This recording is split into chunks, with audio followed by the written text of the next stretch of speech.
उपवास द्वारा स्वास्थ्य रक्षा और देशभक्ति आज हमारे देश की सबसे प्रमुख और महत्वपूर्ण समस्या है अन्न की कमी।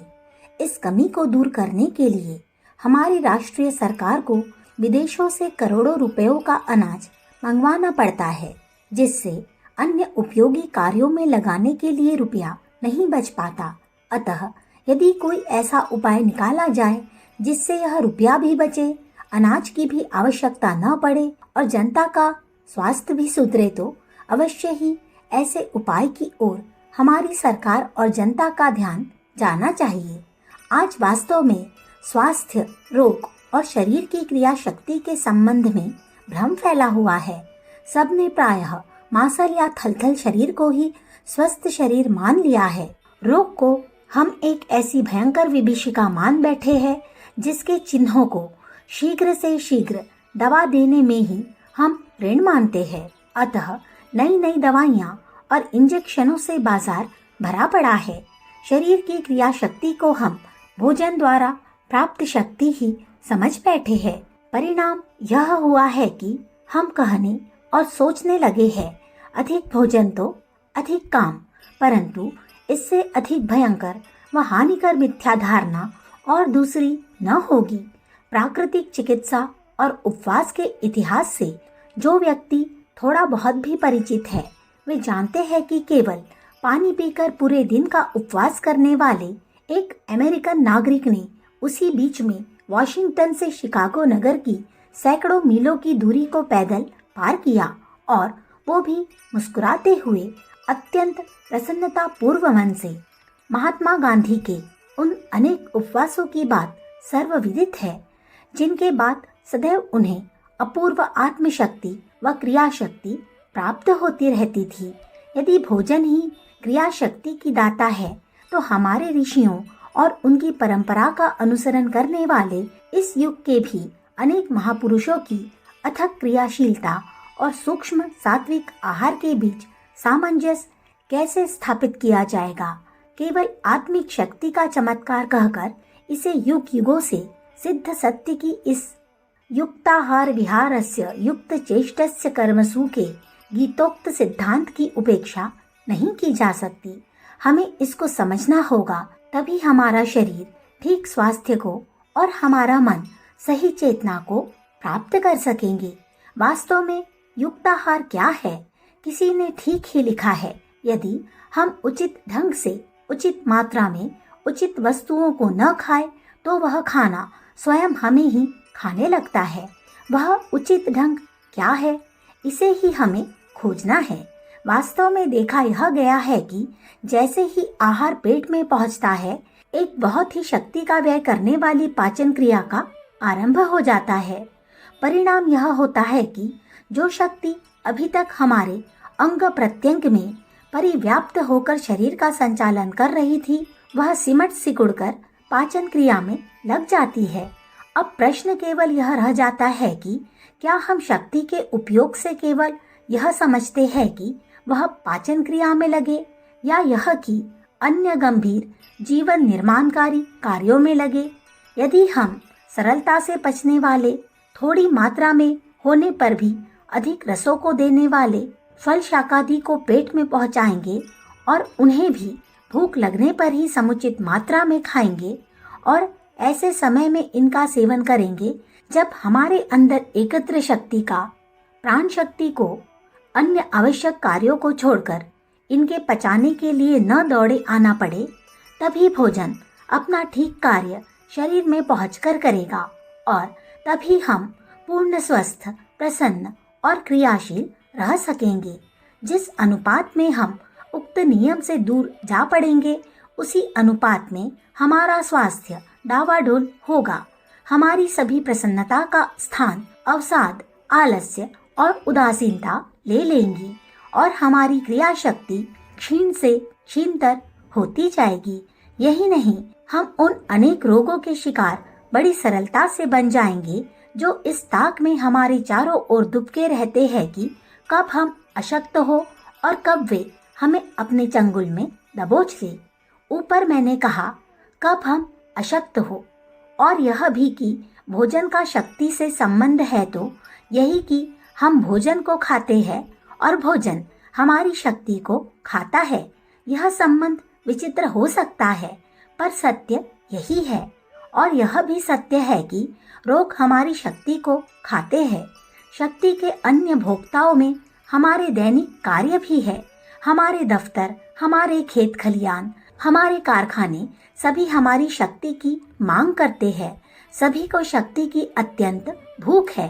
अतः निष्कर्ष यह निकला कि यदि हमें जीवन मिला है, यदि जीवन का कोई उद्देश्य रखना है, यदि उस उद्देश्य की प्राप्ति के लिए प्रयत्न करना है, यदि उस प्रयत्न की सफलता के लिए शरीर, मन और प्राणों को स्वस्थ, प्रसन्न और क्रियाशील रखना है, तो हमारे अंदर शक्ति का एक ऐसा कोष संचित होना चाहिए जिसका उपयोग हम हर समय, हर परिस्थिति में, हर आकस्मिक अवसर पर कर सके। यूँ सामान्यतः यह कोष व्यय न किया जाए। यह हमारे बैंक बैलेंस के समान है, जिसका उपयोग केवल अत्यावश्यकता होने पर ही होता है, परंतु रोग आने पर उसकी जड़ मूल से काट फेंकने में, आलस्य मार्ग पर उसका अदभ्य क्रियाशीलता द्वारा परास्त करने में, न्याय और बलिदान का अवसर आने पर प्राणों की संपूर्ण चेतना को उस दिशा की ओर उन्मुख करने में हम संचित प्राण शक्ति का उपयोग कर सके, यह प्रयत्न हमें अवश्य करना ही चाहिए। यह कोरा सिद्धांत ही नहीं, विश्व में इस प्रकार के प्रयोग पहले भी हो चुके हैं और आज भी हो रहे हैं। वास्तव में यदि हम यह आधारभूत सिद्धांत समझ ले कि भोजन का कार्य शरीर को किसी प्रकार की शक्ति देना न होकर केवल शरीर के क्षत अंश की पूर्ति करना मात्र है, तो शक्ति संयम का मार्ग स्पष्ट व सरल दिखाई देने लगेगा।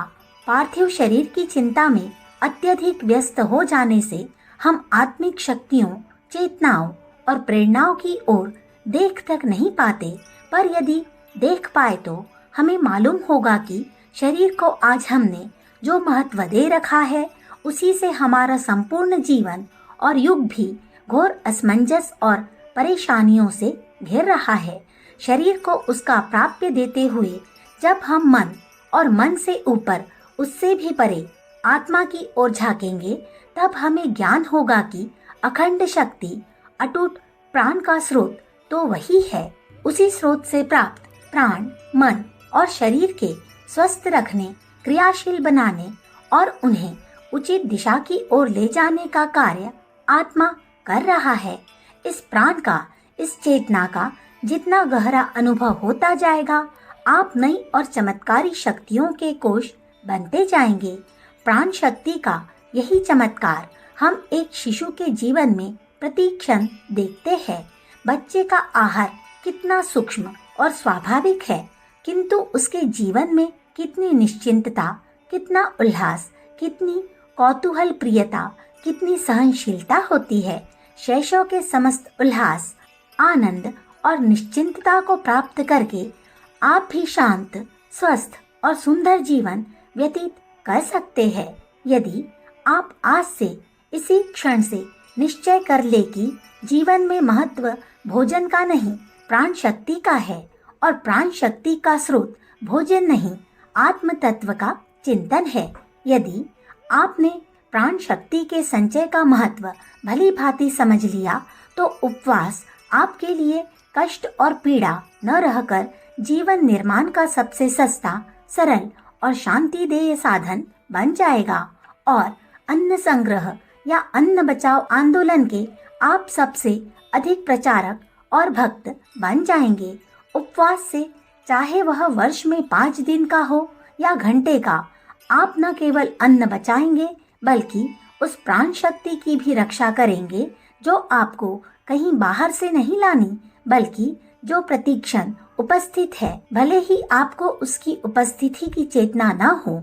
कोई भी शारीरिक शिथिलता, रोग आदि होते ही उपवास, भूख लगने पर ही भोजन, नाश्ते का परित्याग, चबाकर भोजन करना, एक समय एक ही प्रकार का भोजन करना, मिर्च मसाले का परित्याग, संयम व्रत का अधिकाधिक पालन, हरे व कच्चे भोज्य पदार्थों की मात्रा की भोजन में अधिकता, दिन में केवल एक ही पूरा भोजन, ये कुछ ऐसे नियम हैं जिनका पालन करने से प्राण शक्ति का संचय खूब ही होता जाएगा। यह संचय हो जाने पर और आपके द्वारा उस पर स्वामित्व हो जाने पर न आपको भोजन खा सकेगा, न रोग, न आलस्य, न निद्रा, न भय। संसार में सबसे अधिक रोग अधिक भोजन करने से होते हैं। यदि मनुष्य सप्ताह में एक और केवल एक समय भोजन न करे तो सप्ताह भर की खराबी दूर हो जाती है और मनुष्य स्वस्थ हो जाता है। उपवास की महिमा तो महात्मा गांधी अपने जीवन भर स्वयं करके बतलाते रहे और इसी उपवास की बदौलत उन्होंने देश और जाति को समय समय पर कैसी कैसी आपत्तियों से बचाया, उसे यहाँ पर दोहराने की आवश्यकता नहीं है।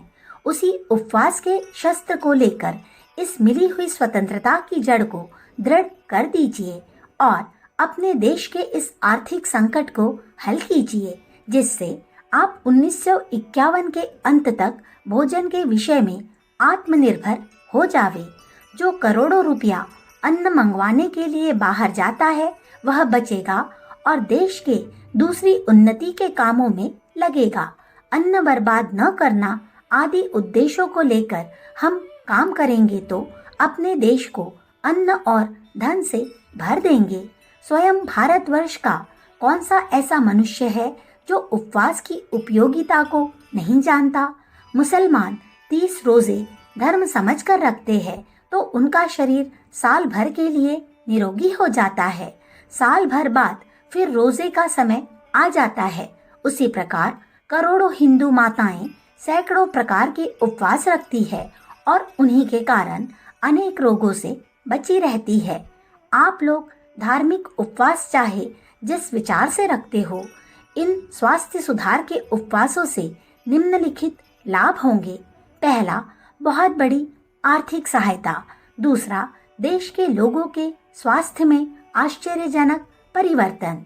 तीसरा, देश और जाति को अन्न का उचित उपयोग और बर्बाद न करने के नियमों की सीख। चौथा, उपवास से बढ़कर इंद्रियों को वश में रखने का कोई साधन नहीं है। इस प्रकार के कम से कम स्वास्थ्य सुधारक उपवास साल में केवल 5 होंगे। पहला, 30 जनवरी महात्मा गांधी का बलिदान दिवस। दूसरा, 26 जनवरी भारत राष्ट्र नव विधान दिवस। तीसरा, 15 अगस्त स्वतंत्रता दिवस के उपलक्ष्य में। चौथा, 13 अप्रैल जलियांवाला बाग की स्मृति में। पांचवा, अप्रैल का अंतिम शुक्रवार या इस बार का पंजाब मार्शल लॉ दिवस।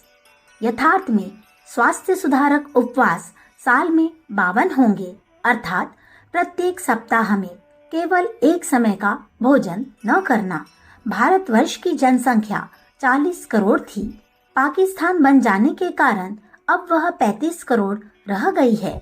इसमें 8 करोड़ नागरिक और 27 करोड़ ग्रामीण, कुल जनसंख्या का चौथाई बच्चे हैं, अर्थात 14 करोड़ हुए। बाकी 21 करोड़ रहे। उनमें भी 1 करोड़ बूढ़े आदमी और औरतें निकाल डालिए तो 20 करोड़ बाकी रहे, अर्थात 4 करोड़ शहरी और 16 करोड़ देहाती जो स्वास्थ्य सुधारक उपवास रख सकते हैं। भली प्रकार अनुमान किया जा सकता है कि यदि इतने व्यक्ति नियमित रूप से उक्त दोनों प्रकार के उपवास आरंभ कर दे तो इतने अधिक धन व अन्न की बचत हो जाएगी कि देशव्यापी अन्न संकट का सहज ही निराकरण हो जाएगा। उपवास की यह योजना कार्यान्वित करना स्वास्थ्य रक्षा का एक उत्तम साधन और आज की स्थिति में उत्कृष्ट देशभक्ति का कार्य होगा। अखंड ज्योति, मार्च सन 1950, पृष्ठ संख्या 18, 19, 20, 21। हमारे YouTube चैनल विचार क्रांति दूत अखंड ज्योति पत्रिका को सब्सक्राइब करें एवं अगली वीडियोस प्राप्त करने के लिए बेल आइकन दबाएं। धन्यवाद।